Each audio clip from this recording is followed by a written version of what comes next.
আসসালামু আলাইকুম রহমতুল্লাহি ওবরকাতুহু। সম্মানিত দর্শক, বাংলাদেশ একসময় যাকে নিয়ে গর্ব করতে ডক্টর মোহাম্মদ ইউনূস বলা হতো নোবেল লরিয়েট।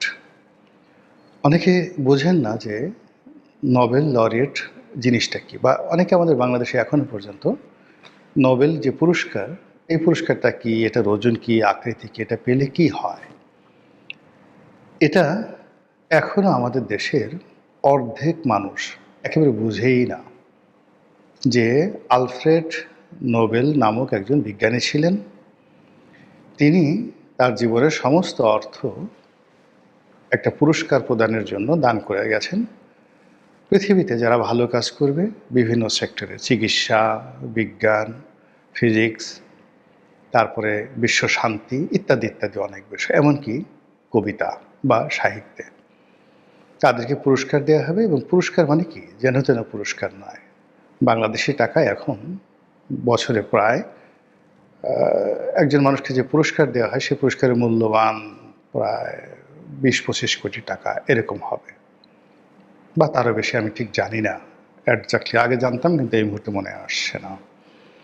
তার সঙ্গে সঙ্গে এই পুরস্কার যারা পান তাদেরকে বিশ্ব মিডিয়া এমনভাবে তাদেরকে তুলে ধরে, মনে হয় যেন যারা সাহিত্যে পুরস্কার পান তাদের সে আর বড় কবি নাই, উপন্যাসিক নেই। যারা শান্তিতে পুরস্কার পান তাদের মতো শান্তির দূত, শান্তির পায়রা পৃথিবীতে নেই।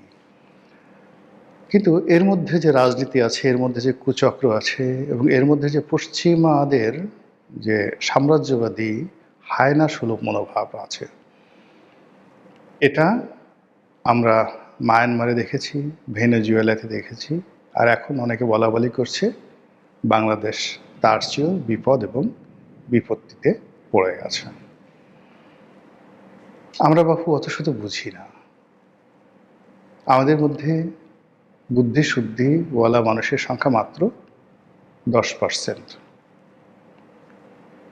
আর বাকি যে 90% এর অর্ধেক হলো যাকে বলা হয় চালিয়ে নেওয়ার মতো, যতটুকু জ্ঞান দরকার, যতটুকু লেখাপড়া দরকার, ততটুকুই। একজন লোক MA পাশ করেছেন জগন্নাথ বিশ্ববিদ্যালয় থেকে। এটা 86 সনের ঘটনা আমার মনে পড়ে, 1986। তো তিনি সম্পর্কে আমার আত্মীয় হন। তো একদিন দেখি যে তিনি আসছেন আমার কাছে। তো বললো যে ভাগ্নে, আজকে একটা দুঃসংবাদ আছে। একটা চাকরির জন্য গিয়েছিলাম, তো চাকরিতে গিয়ে বললো যে ইংরেজিতে একটা অ্যাপ্লিকেশন লিখো। তো আর কিছু বলেনি। তো সেটার উত্তরে সে বলছে যে আমি এটা লিখতে পারবো না। বলে কেন? বলে যে স্যার, 9-10-এ এটা মুখস্থ করেছিলাম, এখন ভুলে গেছি, এটা কীভাবে লিখতে হবে জানি না। তো চিন্তা করুন, 70-এর দশক, 80-র দশকের জগন্নাথ বিশ্ববিদ্যালয় যেটি এখন, সেখান থেকে MA পাশ করা মধ্যম মানের একজন ভালো ছাত্র, সে MA পাশ করার পরও ইংরেজিতে নির্ভুলভাবে একটা সে দরখাস্ত লিখবে, এই বিদ্যা বুদ্ধি তার ছিল না। দ্বিতীয়ত, সে যে পারে না, এটা নিয়ে তার কোনো অনুশোচনা ছিল না। এবং তৃতীয়ত, সে যে পারে না সেই কথাটা সত্যভাবে বলার শক্তি সামর্থ্য তার ছিল। এই হলো আমাদের আবহমান বাংলার বেশিরভাগ মানুষের চরিত্র। এত ঝামেলা ঠামেলা বুঝে না। যাবে হয়তো পত্র কিনতে, বয়স্ক মানুষ, সেই স্ত্রী অসুস্থ, তো তার ওষুধ কেনার জন্য বাজারে যাচ্ছে, পেটের ব্যথা স্ত্রীর।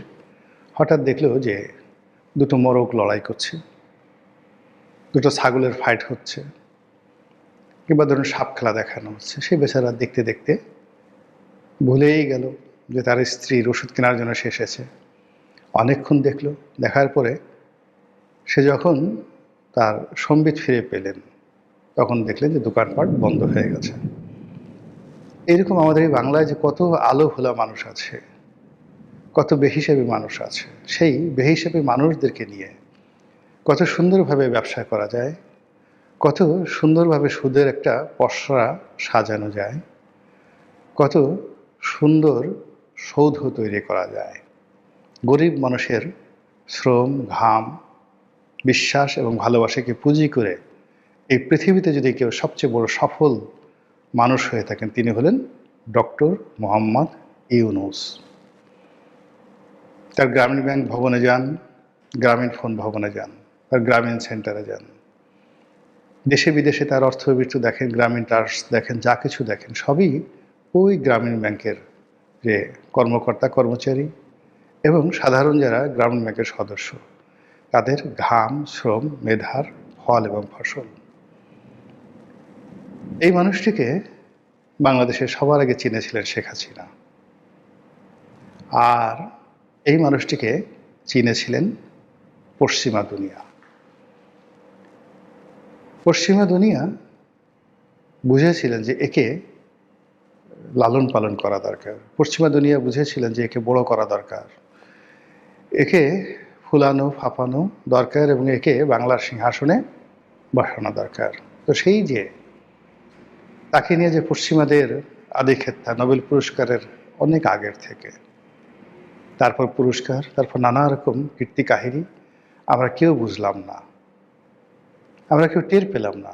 আমরা সবাই আবেগ আপ্লুত, আহা এত সুন্দর মানুষ হয়, কি আভিজাত্য, কি লালিত্য, কি শিক্ষা, কি দীক্ষা, কি সৌজন্যতা, কি ভদ্রতা, ও মাই গড। আমরা তাকে মানে ননির পুতুল করে মাথায় করে নাচলাম বহু বছর, কিন্তু একজন শেখ হাসিনা তাকে কি করে যেন চিনে ফেললেন।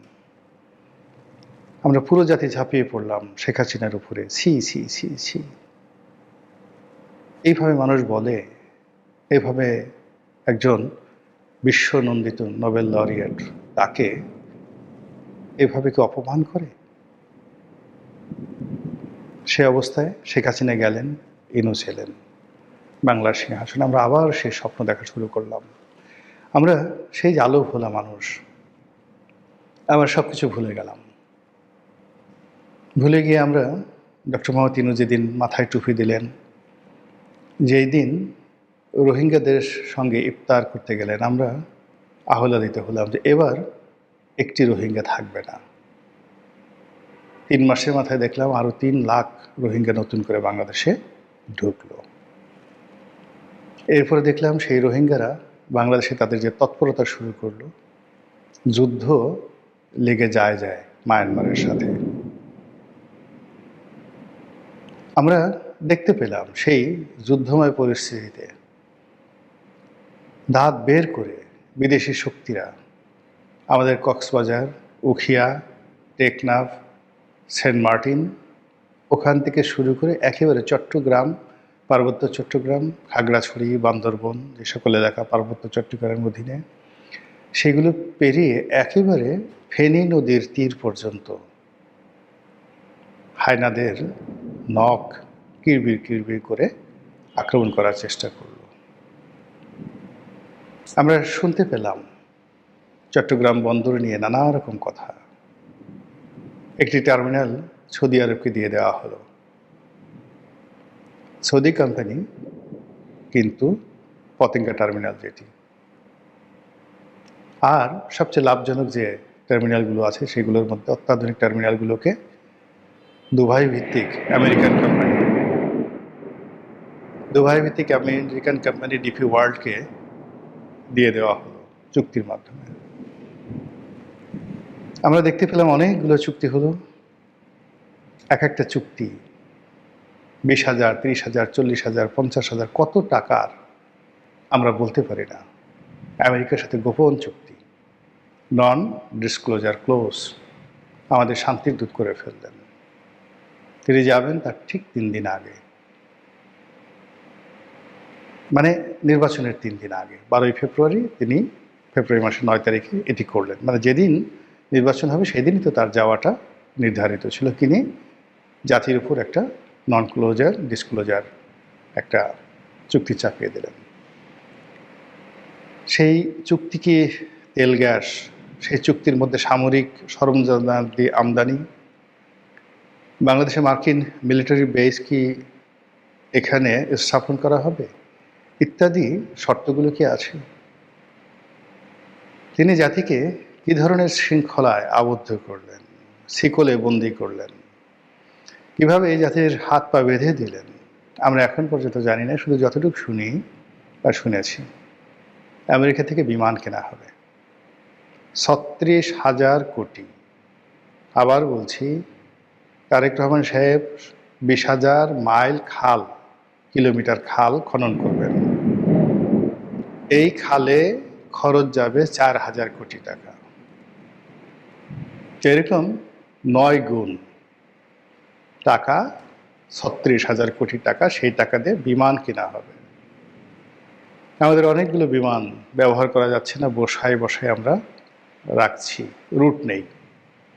সাবেক সরকার প্রধান কিংবা রাষ্ট্রপ্রধান তারা মাঝে মধ্যে এই ধরনের বসিয়ে থাকা বিমানগুলোকে নিয়ে যেতেন ফুটানি দেখানোর জন্য। তারপর সেই বিমান ৩ দিন, ৪ দিন, ৭ দিন, ১০ দিন বিদেশের এয়ারপোর্টে বসে থাকতো। আর তারা এসে বললেন যে অসুবিধে কি, এগুলো তো বাংলাদেশে বসে থাকতো, এগুলো বাংলাদেশে বসে থাকতো, আমরা বরং এদেরকে ভাড়া করে নিয়ে, চার্টার করে নিয়ে বিদেশে যে উড়িয়ে নিয়ে আনলাম, এতে করে বাংলাদেশের পতাকা বিমানটা অনেক দিন যাবৎ নিঃসঙ্গতায় ভুগছিল। হ্যাঙ্গারের মধ্যে বিমানের যে জায়গা যেখানে বিমান রাখা হয় সেটাকে বলা হয় হ্যাঙ্গার। তো ঢাকা এয়ারপোর্টে বিমানের হ্যাঙ্গারের মধ্যে এগুলো থাকতো। আমরা এদেরকে নিয়ে নিউজিল্যান্ড গিয়েছি, এদেরকে নিয়ে ইংল্যান্ড গিয়েছি, এদেরকে নিয়ে আমেরিকা গিয়েছি, দুবাই গিয়েছি। এটা তো বিমানের ১৪ জন্মের ভাগ্য। তো এক্সিস্টিং যে ড্রিম লাইনারগুলো রয়েছে, সেই ড্রিম লাইনারগুলো আগের যে ১/১১ হয়েছিল মঈনুদ্দিন ফখরুদ্দিন, ওই সময়টাতে আমেরিকা এগুলোকে গিলিয়ে দিয়েছিল। আমার স্পষ্ট মনে আছে যে তখন মাত্র $৫ বিলিয়ন মতো আমাদের ফরেন রিজার্ভ ছিল। তখন এই আমেরিকার দোসররা সরকারের মধ্যে থেকে $৪.৫ বিলিয়ন এই চুক্তি করেছিল ১৬টা না ১৪টা বিমান বাংলাদেশে, বা ৮টা না কয়টা যেন বিমান বাংলাদেশে গছিয়ে দিয়েছিল ওই সময়টাতে। তো এই হলো চক্রান্তের ইতিহাস, এই হলো দেশ বিক্রির ইতিহাস, দেশের মানুষকে বিক্রির ইতিহাস।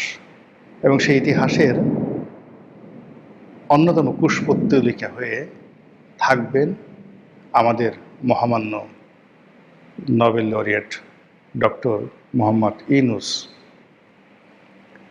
ইউনূস কি একা? না, তার সঙ্গে ৭১-এ পরাজিত শক্তিরা যোগ দিয়েছিল। তাদের বৃদ্ধাঙ্গুল তারা উঁচু করেছিল, তাদের বৃদ্ধাঙ্গুল তারা নিচু করেছিল, উঁচু করে তারা পৃথিবীকে দেখিয়েছিল, দেখো আমরা কে। আবার সেই বৃদ্ধাঙ্গুল নিচু করে তারা যাদেরকে পরাজিত করেছিল তাদেরকে টিটকারি করেছে। ১৭টা মাস ধরে সমস্ত রাষ্ট্রশক্তিকে ব্যবহার করে এই বাংলাদেশে ৭১-এর পরাজিত শক্তি যা কিছু করেছে, যত মব করেছে, যত অন্যায় করেছে, অবিচার করেছে, চুরি ডাকাতি রাহাজানি করেছে, তার দায় থেকে ডক্টর মোহাম্মদ ইউনূস বাদ যেতে পারেন না। তার বিচার চাই এবং তার বিচার হতেই হবে। মহান আল্লাহ আমাদের সবাইকে হেদায়েত দান করুন এবং হেফাজত করুন। আসসালামু আলাইকুম ওয়া রাহমাতুল্লাহি ওয়া বারাকাতুহু।